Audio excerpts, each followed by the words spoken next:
పైకి క్రైస్తవులుగానే కనిపిస్తారు గాని వారి లోపల క్రైస్తవ విలువలు లేవు. తప్పిపోయిన పంది ఉపమానమున్నది.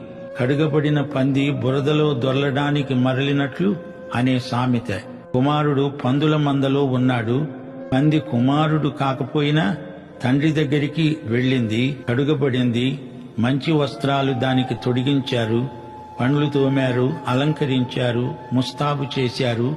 ఒకరోజు పంది అంది, నేను మా స్వంత తండ్రి దగ్గరికి వెళ్లిపోతాను. పంది తండ్రి మురుక్కుంటలో ఉన్నాడు. అదే పంది పుట్టి పెరిగిన స్థలం. ఇక్కడ పంది ఎంతో హాయిగా సంతోషంగా ఉంటుంది. ఎలాగైనా పంది పందే, కుమారుడు కుమారుడే. అతడెప్పుడో తండ్రి దగ్గరికి పరిగెత్తుకుంటూ వెళ్లిపోయాడు. పందుల మధ్య అతన్ని వెదికినా అతడక్కడ దొరకడు. అతని అడ్రస్సు మారింది.